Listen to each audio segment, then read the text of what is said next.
কে তুই? সকাল সকাল ষাঁড়ের মতো চেঁচাচ্ছিস কেন? সিঁড়ি বেয়ে নামতে নামতে বলল আহিল। কাল বিয়ে করেছিস, আজই ভুলে গেলি বন্ধুকে? এই ছিল তোর মনে? দেখেছেন আন্টি, দেখেছেন আপনার ছেলে তার ন্যাংটা কালের বন্ধুকেই চিনতে পারছে না। এ জীবন রেখে আমি কি করব গো আন্টি? কচু গাছ এনে দাও, আমি এখনই পৃথিবীর মায়া ত্যাগ করে দিব। আইল ভ্রু কুঁচকে ঈশানের দিকে তাকিয়ে তার মেলোড্রামা দেখছে। তোরা তিনজন শুধু হাতে পায়ে বড় হয়েছিস, এখনো বাচ্চাদের মতো ঝগড়া করছিস। টেবিলে বসে পড়, আমি সকালের নাস্তার ব্যবস্থা করছি। কথাগুলো বলে রান্নাঘরের দিকে যেতে লাগলো তমা বেগম। তার কথায় হেসে উঠল আহিল, ঈশান, ফাহাদ। ভদ্রমহিলা ঠিকই বলেছেন, তারা তো এমনই। আহিল এগিয়ে এসে জড়িয়ে ধরল ঈশানকে। আমার বিয়ের থেকে তোর কাজ বড় হলো?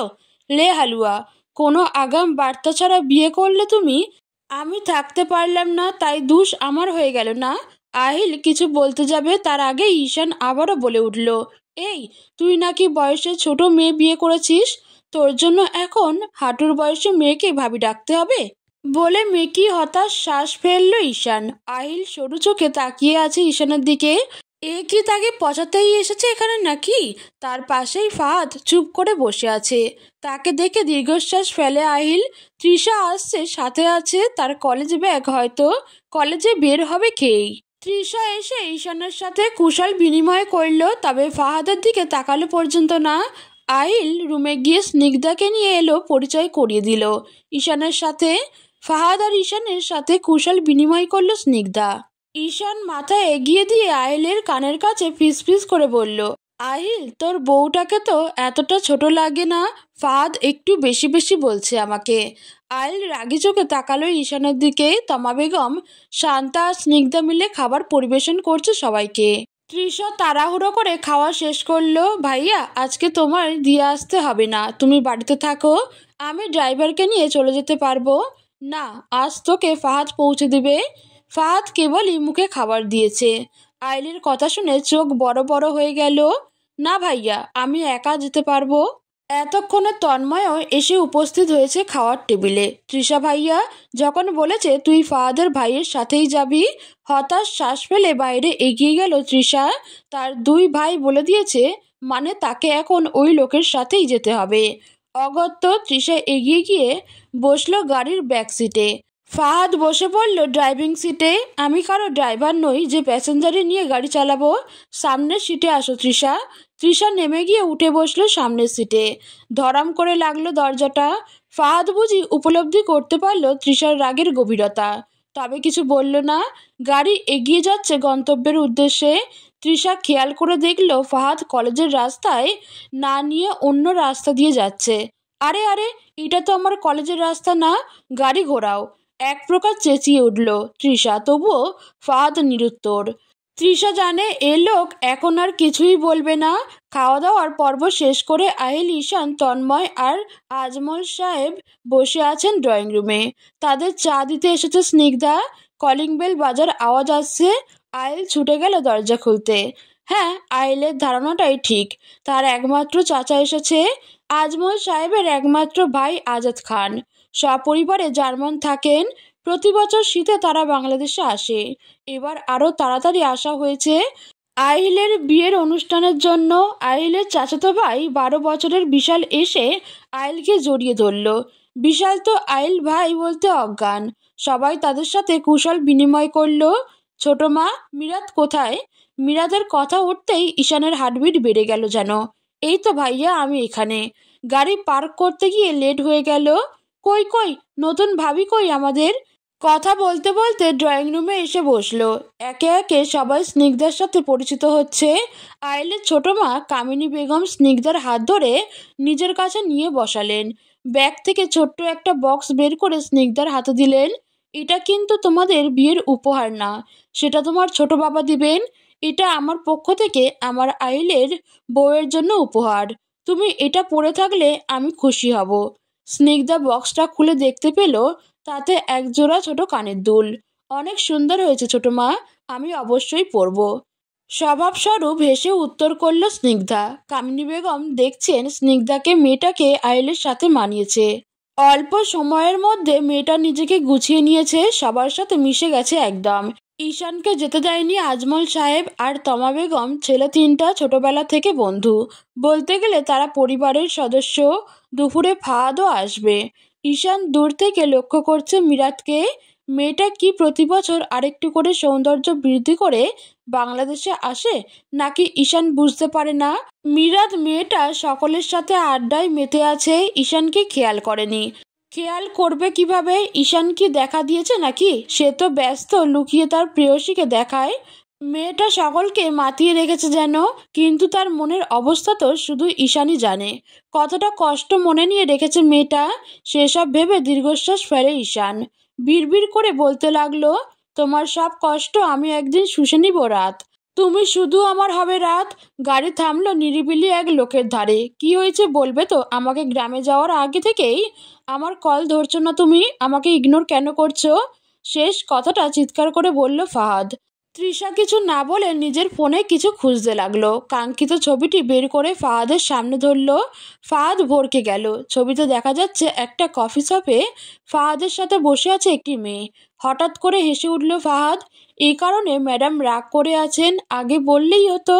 ফাহাদের গা ছাড়া ভাব দেখে তৃষা হু হু করে কান্না করে দিল। ফাহাদ হতভম্ব। কান্না করছো কেন জান? Please let me explain. কান্না থামাও জান, তোমার কান্না কিন্তু আমার সহ্য হয় না। এক্সপ্লেন করার সুযোগ তো দিবে। তৃষা হেঁচকি তুলে কাঁদছে।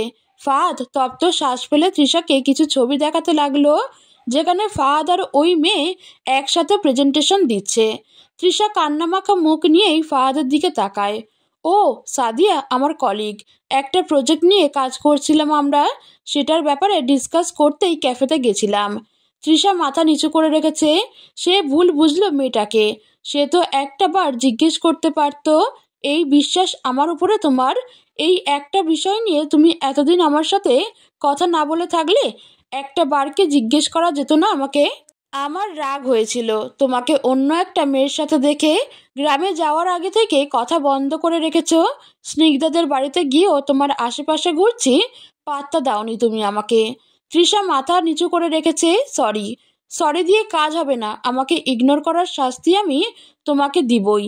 সিট বেল্ট খুলে তৃষার দিকে এগিয়ে যায় ফাহাদ। তৃষা চোখ বন্ধ করে নেয়। ফাহাদের নিঃশ্বাস তৃষার মুখে আঁচড়ে পড়ছে। ফাহাদ আর তৃষার ঠোঁট ছুঁই ছুঁই অবস্থা। ঠিক সেই মুহূর্তে ফাহাদের ফোন বেজে উঠল। ধুর, এ কেড়ে কল করার আর সময় পেল না। তৃষা ফাহাদের অবস্থা দেখে হাসি দিল। ছেলেটা আস্ত বড় পাগল। অফিসের কল ছিল, আজ সে ছুটিতে আছে। আমার তো আজ কলেজ নেই, আমি জানি, আর এই জন্যই আহিল আমাকে পাঠালো তোমার সাথে। তৃষা লজ্জায় পড়ে গেল। যতই হোক, বড় ভাই তার ভাইয়ের বন্ধুর সাথে প্রেম করে তারে হয়েছে যত জ্বালা। তৃষাকে ফাহাদ অনেক আগে থেকেই পছন্দ করত, তবে তাদের বন্ধুত্বে কোনো প্রকার ভুল বোঝাবুঝি হোক তা সে চায়নি। তাই তো নিজেকে প্রতিষ্ঠিত করে তারপরে তৃষাকে চেয়েছিল আইলের কাছে। আইল বিনা বাক্যে রাজি হয়ে যায়। রাজি না হওয়ার কোনো কারণ ছিল না। ফাহাদ অত্যন্ত দায়িত্বশীল ছেলে। খুব স্বল্প সময়ে নিজের ব্যবসা গুছিয়ে নিয়েছে। আর তাছাড়া সব থেকে বড় কথা, তৃষাও ফাহাদকে পছন্দ করত। দুই পরিবারের সম্মতিতে কিছু মাস আগে তাদের ঘরোয়াভাবে এঙ্গেজমেন্ট হয়েছে। এত কিছুর মাঝে সব থেকে বেশি সাহায্য করেছে আহিল।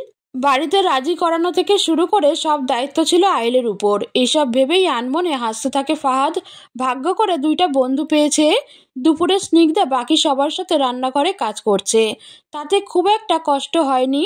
বাড়িতে থাকলেও তো মায়ের সাথেও সে কাজ করেছে। একটু আগে তমা বেগম স্নিগ্ধাকে তার ঘরে নিয়ে গিয়ে সুন্দর একটা শাড়ি বের করে হাতে দিল। আজ তো বাড়িতে অনেক মানুষ আসবে, তুমি কষ্ট করে আজ শাড়িই পরো। শাড়ি পরতে স্নিগ্ধার কোনো আপত্তি নেই, বরং তার ভালোই লাগে শাড়ি পরতে। ঘরে গিয়ে প্রয়োজনীয় জিনিসগুলো নিয়ে সে চলে গেল শাওয়ার নিতে। আহিল আর ঈশান বিশালকে নিয়ে বাইরে বেরিয়েছে ঘন্টাখানেক আগে। শাওয়ার শেষ করে দরজার ভেতর থেকে লক করে দিল। ভিতরে শাড়ি পরলে ভিজে যেত ভেবে সে কোনো রকম পেঁচিয়ে এসেছে, এখন ঠিক করবে। সেই সময় মনে হলো খাটের ওপর কেউ আছে। স্নিগ্ধা হুট করে তাকালো সেদিকে। আইল বসে আছে, দৃষ্টি তার হাঁটুতে থাকা ল্যাপটপে। স্নিগ্ধা মৃদু চিৎকার করে উঠল, আপনি কখন এলেন? আরে আরে রিল্যাক্স, চেঁচাচ্ছ কেন? একটু আগে এসেছি। স্নিগ্ধার শাড়ি আগের মতোই, শুধু পেঁচিয়ে রেখেছে। তাকে তো শাড়িটা পরে নিচে যেতে হবে। আপনি বাইরে যান, আমি শাড়ি ঠিক করে পরবো। শাড়ি ঠিক করে পরবে তো পরো, আমার বাইরে যেতে হবে কেন? প্লিজ বাইরে যান, তৈরি হয়ে নিচে যেতে হবে আমার। আইল আর কথা বাড়ালো না, ব্যালকনিতে চলে গেল। স্নিগ্ধা শাড়ি পরতে লাগলো। শাড়িটা অসম্ভব সুন্দর, কলাপাতা রঙের জামদানি শাড়ি।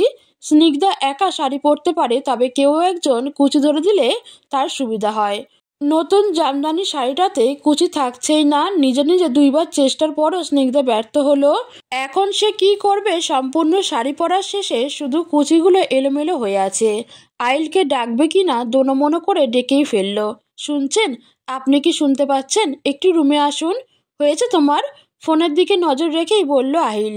স্নিগ্ধার দিকে তাকিয়ে একটা হার্টবিট মিস হলো বোধহয়। এত সুন্দর লাগছে কেন মেয়েটাকে? এগিয়ে গেল স্নিগ্ধার দিকে। শাড়ি পরেছি কিন্তু কুচিগুলো এলোমেলো হয়ে যাচ্ছে, আপনি একটু ঠিক করে দিবেন? আইল মাথা চুলকাতে চুলকাতে বলল। সে তো জানে না কিভাবে ঠিক করতে হয়। আমি তো জানি না কিভাবে ঠিক করতে হয়, তুমি দেখিয়ে দাও। স্নিগ্ধা একটু নিচু হয়ে আইলকে দেখিয়ে দিল। আইল নিজের কোমরে দুই হাত দিয়ে দেখছে কিভাবে কি করতে হবে। ব্যাস, এই নিন, এবার আপনিই ঠিক করে দিন। আহিল তার হাঁটু গেড়ে বসে অপরিপক্ক হাতে শাড়ির কুচি ঠিক করে দিচ্ছে। স্নিগ্ধা মুগ্ধ হয়ে দেখছে তাকে। আইল কুচিগুলো যত্ন সহকারে ঠিক করে দিচ্ছে। স্নিগ্ধা দেখছে আইলকে।